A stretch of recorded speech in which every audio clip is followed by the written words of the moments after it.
یەکێتی نیشتمانی کوردستان لە 21 مایسی 1975دا مسودەی بەیانی دامەزراندنی یەکێتی نیشتمانی کوردستانی تەصدیق کرد کە ئەو بەیانە لەلایەن مام جەلالەوە نووسرا بوو.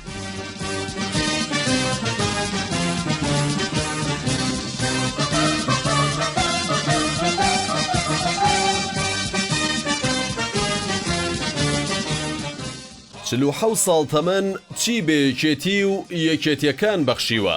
یەکێتی نیشتیمانی کوردستان پێدەنێتە 47 ساڵەی تەمەنی دروستبوونیەوە. نزیک بە نیو سەدەیە ئەو حیزبە لە هەڵکشان و داکشاندایە. ئاریشە و قەیرانی گەورە بەرۆکی دەگرێت و ئەویش خۆی لێیان دەرباز دەکات. یەکێتی نیشتیمانی کوردستان لە 1 حوزەیرانی ساڵی 1975 دامەزراوە. دوای نسکۆی شۆڕشی ئەیلول لە ساڵی 1975 بووە حیزبی یەکەم و بەهێزی گۆڕەپانی سیاسی و چەکداری باشووری کوردستان. سەرکردایەتیەکی تێکەڵە و هەمەڕەنگی هەبووە. ئەم جیاوازی و تێکەڵیە وای کردووە بەردەوام سەرکردایەتیەکی ناکۆکی هەبێ و بەشێک لەو کێشانەی ڕوبەڕووی ئەم حیزبە بۆتەوە و کارەکەی بەهۆی ئەو ناکۆکی و فرەدەنگیەوە بووە کە پاش 46 ساڵ و بە دیاریکراویش لە ڕۆژی 8 تەموزی ساڵی 2021 یەکێتی گەیشتە ئەو بڕیارەی نەبوونی مرکزیەتی بڕیاردان گەورەترین گورزی لەو حیزبە داوە.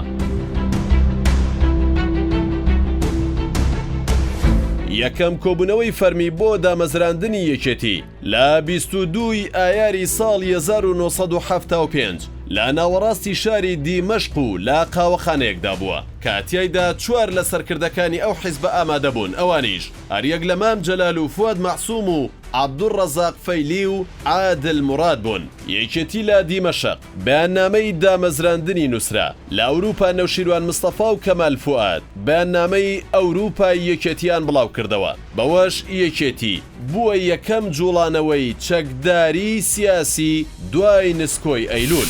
لەبارەی دامەزراندنی یەکێتیەوە ڕای جیاواز هەیە. دکتۆر فواد مەعسووم کە یەکێکە لە ئەندامانی دەستەی دامەزرێنەری یەکێتی ئاماژە بۆ دەکات لە 22 پێنجی ساڵی 1975 ڕۆژی ڕاگەاندنی یەکێتیە. بەڵام دکتۆر کەمال فواد یەکێکی تر لە دەستەی دامەزرێنەرانی یەکێتی باسی لەوە کردووە لە 1 ساڵی 1975دا بە فەرمی یەکێتی دامەزراوە و ڕۆژی ڕاگەاندنی حیزبەکەیە. یەکەم وێزگەی بەریەکەوتنی نێوخۆیی یەکێتی کۆمەڵەی مارکسیلینینی کوردستان بوو کە بووە بەردی بناغەی دامەزراندنی یەکێتی و دواتر ناوەکەی گۆڕدرا بۆ کۆمەڵەی ڕەنجدەرانی کوردستان. دووەم گورزی کاریگەر کە بەرجەستەی تازە لە دایک بوو یەکێتی کەوت شەڕی هەکاری نێوانیکێتی و قیادە موقەتەی پارتی بوو کە بووە هۆی کوژرانی بەشێک لە سەرکردە دیارەکانی یەکێتی، لەوانەش عەلی عەسکەری و دکتۆر خالید. بەوەش سەرەتای بەریەکەوتنی چەکداری نێوان دوو هێزی کوردی دروست بوو کە ڕیشەکەی تا ئەمڕۆژ کە ساڵی 2022 بە شێوەی جیاواز درێژ بۆتەوە.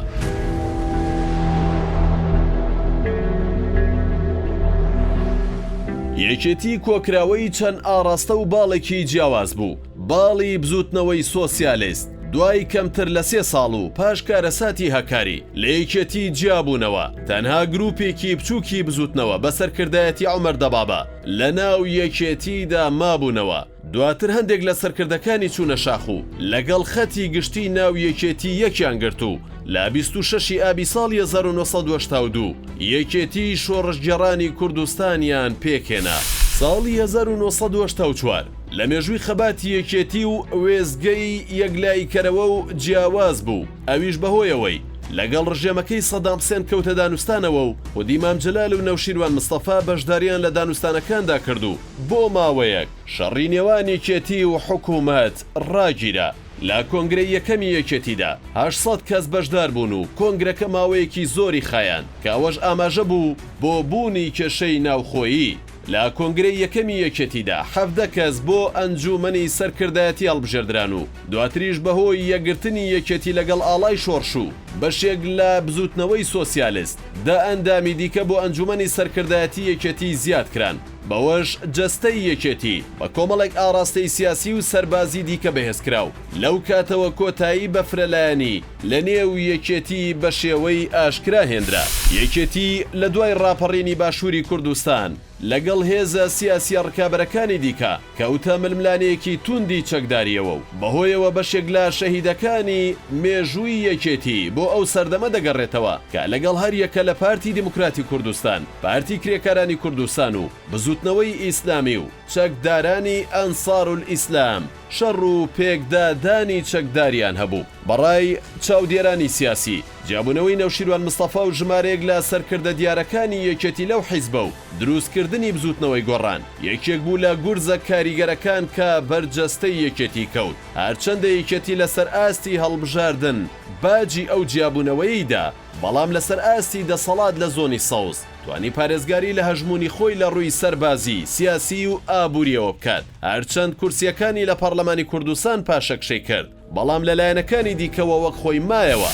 خوبات تاڵەبانی ئەندامی مەکتەبی سیاسی یەکێتی و کوڕی جەلال تاڵەبانی سکرتێری کۆچکردووی حیزبەکە لە ڕۆژی یەکەمی دیداری حیزبەکەیدا دانی بەوەدانا جیابوونەوەی نەوشیروان مستەفا و هاوڕێکانی و دروستکردنی بزوتنەوەی گۆڕان لە هەناوی یەکێتیدا گورزێکی گەورە و کاریگەر بووە و زۆر ئازاری داون، بەڵام ئەوان هەر لەسەر پێی خۆیان ماونەتەوە.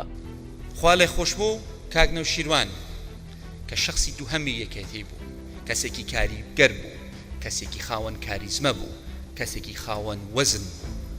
خۆی و پۆلێک سەرکردەی یەکێتی توانیان بەشێکی زۆری جەماوەری یەکێتی لە یەکێتی جا بکەنەوە و بزوتنەوەی گۆڕانیان دامەزراند کە ئەمە زیانێکی زۆری گەیاند بە یەکێتی نیشتیمانی کوردستان، بەڵام نەڕووخاین و هەر لەسەر پێی خۆمان ماینەوە.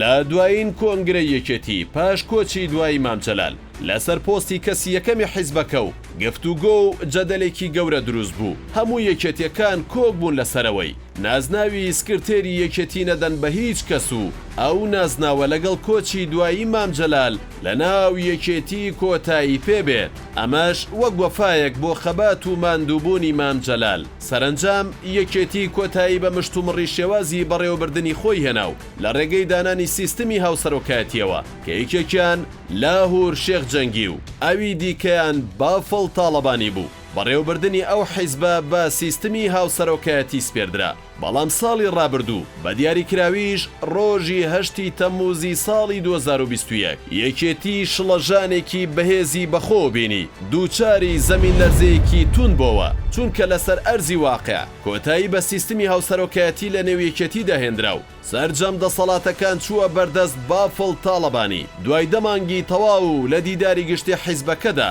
بە فەرمی بافڵ تاڵەبانی بە سەرۆک ناسێندرا و کۆتایی بە سیستمی هاوسەرۆکایەتی هاتوو. ئیدیە حیزبەکە بە فەرمی چووە قۆناغێکی نوێوە.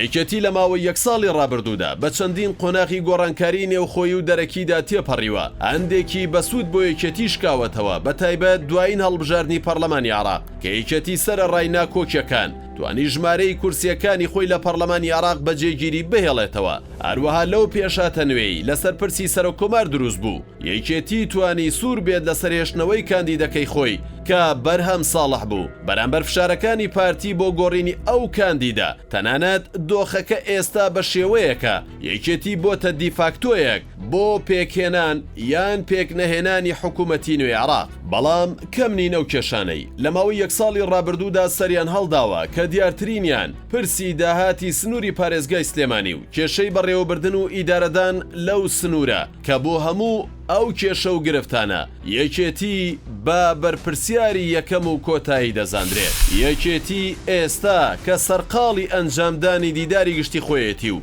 بەوتەی بەرپرسەکانی ئەم دیدارە دەبێتە خاڵی وەرچەرخان و گۆڕانکاری بنەڕەتی لە حیزبەکەدا چاوەڕوانی هەوادار و لایەنگرانی حیزبەکەی بەرز کردوتەوە و بۆ چاوەڕوانی دۆخێکی باشتر و گۆڕانکاری جەوهەری. لەلایەکی تریشەوە بەوتەی بەشێک لە چاودێران ئەم دیدارە جگە لە شوەیەکی سیاسی و کارێکی ڕووکەشانە هیچ لە دۆخی ئێستای حیزبەکە ناگۆڕێت و ناتوانێت هیچ ئەنگاوێکی ئەرێنی بە حیزبەکە بنێت و یەکێتی پێویستی بە بڕیاردانی بوێرانە هەیە نەک دیداری نێوخۆیی.